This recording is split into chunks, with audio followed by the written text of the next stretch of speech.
15 మంది డాక్టర్స్ వచ్చారు. మరి నా ఆపరేషన్ స్టార్ట్ చేశారండి. లోపల నాకు మత్తి చేశారు, ఇక్కడ ఎముకల్లో పడుకోబెట్టారు. నాకు ఇంత పొట్ట ఉబ్బిపోయింది.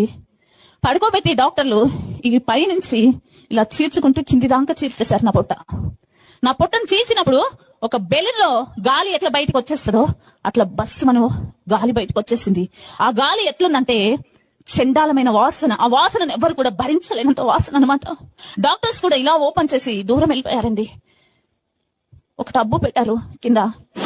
డాక్టర్ చేయి పెట్టి ఆ పేగులు మొత్తం తీసాడండి. ఇట్లా ఆ పేగులు తీస్తే కుళ్ళిపోయిన వాసన పేగుల్లో నుంచి వస్తుంది. డాక్టర్లే వామిటింగ్ చేసుకుంటున్నారు.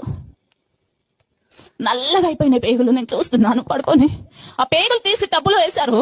గ్లూకోజ్ బాటిల్, NS బాటిల్స్ ఉంటాయి కదా, ఆ బాటిల్స్ 100 బాటిల్స్ తీసుకొచ్చి కట్ చేసి బకెట్లలో పోసి మగ్గులతో నా కడుపులో పోసారండి. కడుపులో పోసి కడుగుతున్నారు. ప్రతి పార్ట్ పనికి రాకుండా పోయిందండి.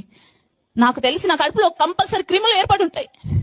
అంత దుర్వాసన పట్టి అంత బ్యాడ్ గా ప్రతి భాగం అయిపోయింది.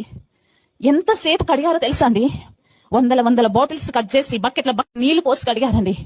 కడిగి ఆ పేగుల్ని కడిగి పనికిరాని పేగులన్నీ కట్ చేసేసి మళ్ళీ పేగులు జాయింట్ చేసి ప్రతి పాట్ ని క్లియర్ చేసి లోపల పెట్టి కుట్లేసి ఈ కడుపులో కుడి వైపున ఎడమ వైపున రంధ్రాలు పెట్టేసి పెద్ద